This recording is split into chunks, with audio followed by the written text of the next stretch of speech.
it is I am cutting out the pieces. But anyways, this is a directional fabric, so you do want to make sure that you cut it properly directional, okay? Just like so. As you can see on both sides, the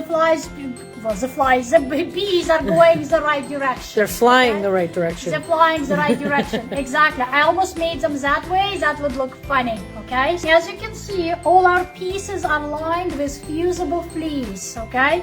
I can't say enough good things about fusible fleece. I teach everybody in my class to use fusible fleece.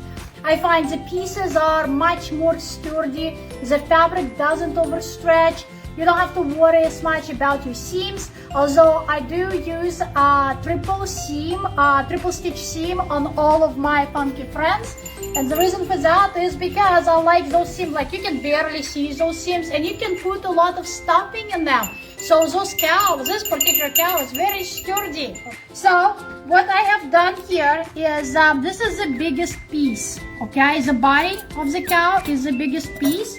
And I pretty much folded the fabric in two because I need two pieces in reverse, okay?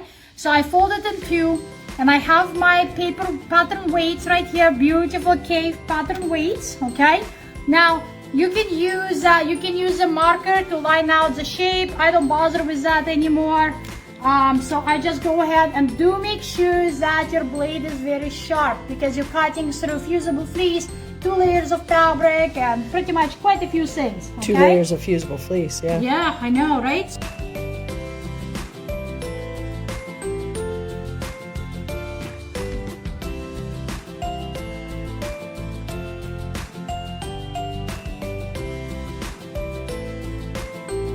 Okay, so here is my piece.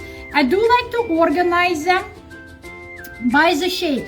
Okay, I do like to organize them because one of the big problems is finding your proper pieces when you are putting them together. So make sure you do organize them. That's how I organize them, just like so. Okay, so this particular piece, another piece which needs to be cut in reverse. Okay, and you can see that this is very steep curve. Like my 45 millimeter will not be able to cut it that steep. Okay, I definitely will cut into the pattern.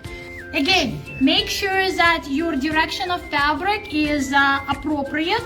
Okay,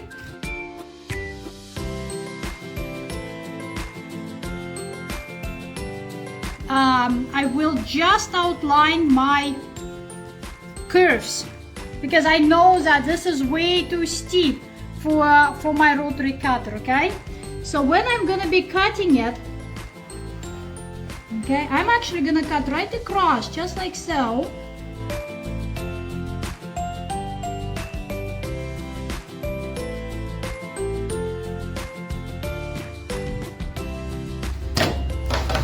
So here is my, and as you can see, I have my markings where I need to, I'm gonna use my pins.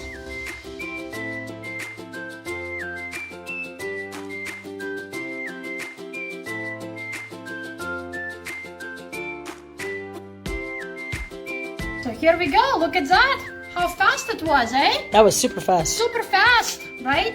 So that is my second piece, that's my tummy piece. Again, I'm gonna organize it because I do love organization, as Tracy can tell ya. Okay, so here we go. This is inner back leg, okay? And what I wanted to do is I wanted at least try that one of the bees are on the front of the leg. Okay. Oh, okay. Yeah, so what I'm gonna do, and it's again, it's a reversible, right? So you need one of each and you need to reverse. So I'm gonna try to find right there, my little bee, right here. Okay. And I am gonna see if I can superimpose another bee on, but remember, it has to be reversible, otherwise it's not gonna work. Right there. This bee. I'm gonna try my best to superimpose. Doesn't have to be precise, but precise enough. I think this pattern too is a little easier to cut out with the rotary cutter. A lot of people ask that too. A lot of people are like, which ones are the easiest? And I always say the cow is quite easy. The cow and the hippo. And the hippo. Look at that. Nice. Good Right? job. So that means that on the inside, well, I guess you're gonna have a little, you're gonna have your bee. Nice. So there we go. So that is a kind of, just to give you a little glimpse of one of the tips and tricks I teach in my Funky Friends class, and how we create those beautiful, beautiful toys. Awesome. Thanks, Jinni. Thank you.